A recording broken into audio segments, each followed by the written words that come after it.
देवर्षि नारद पहले गंधर्व थे। एक बार ब्रह्मा जी की सभा में सभी देवता और गंधर्व भगवान नाम का संकीर्तन करने के लिए आए। नारद जी भी अपनी स्त्रियों के साथ उस सभा में गए।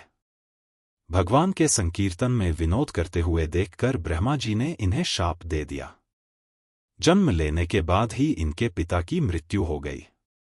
इनकी माता दासी का कार्य करके इनका भरण पोषण करने लगीं। एक दिन गांव में कुछ महात्मा आए और चातुर्मास्य बिताने के लिए वहीं ठहर गए। नारद जी बचपन से ही अत्यंत सुशील थे। वह खेलकूद छोड़कर उन साधुओं के पास ही बैठे रहते थे और उनकी छोटी से छोटी सेवा भी बड़े मन से करते थे। संत सभा में जब भगवत कथा होती थी तो यह तन्मय होकर सुना करते थे। संत लोग इन्हें अपना बचा हुआ भोजन खाने के लिए दे देते थे। साधु सेवा और सत्संग अमोघ फल प्रदान करने वाला होता है। उसके प्रभाव से नारद जी का हृदय पवित्र हो गया और इनके समस्त पाप धुल गए। जाते समय महात्माओं ने प्रसन्न होकर इन्हें भगवान नाम का जप एवं भगवान के स्वरूप के ध्यान का उपदेश दिया। एक दिन सांप के काटने से उनकी माता जी भी इस संसार से चल बसी। अब नारद जी इस संसार में अकेले रह गए।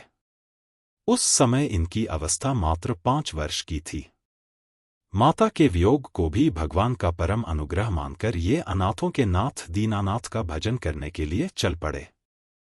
एक दिन जब नारद जी वन में बैठकर भगवान के स्वरूप का ध्यान कर रहे थे, अचानक इनके हृदय में भगवान प्रकट हो गए और थोड़ी देर तक अपने दिव्य स्वरूप की झलक दिखाकर अंतर्धान हो गए। भगवान का दोबारा दर्शन करने के लिए नारद जी के मन में परम व्याकुलता पैदा हो गई। वह बार बार अपने मन को समेटकर भगवान के ध्यान का प्रयास करने लगे, किंतु सफल नहीं हुए। उसी समय आकाशवाणी हुई, अब इस जन्म में फिर तुम्हें मेरा दर्शन नहीं होगा। अगले जन्म में तुम मेरे पार्षद रूप में मुझे पुनः प्राप्त करोगे। समय आने पर नारद जी का 5 भौतिक शरीर छूट गया और कल्प के अंत में वह ब्रह्मा जी के मानस पुत्र के रूप में अवतीर्ण हुए। देवर्षि नारद भगवान के भक्तों में सर्वश्रेष्ठ हैं। यह भगवान की भक्ति और महात्म्य के विस्तार के लिए अपनी वीणा की मधुर तान पर भगवत गुणों का गान करते हुए निरंतर विचरण किया करते हैं। इन्हें भगवान का मन कहा गया है।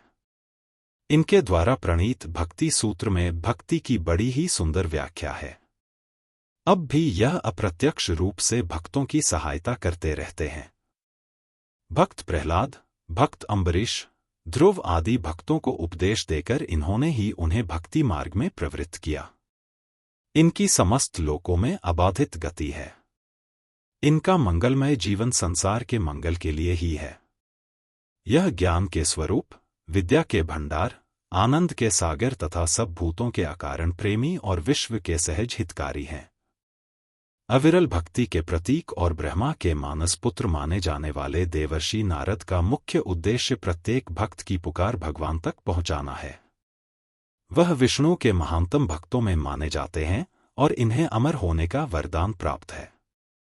भगवान विष्णु की कृपा से यह सभी युगों और तीनों लोगों में कहीं भी प्रकट हो सकते हैं। नारायण नारायण।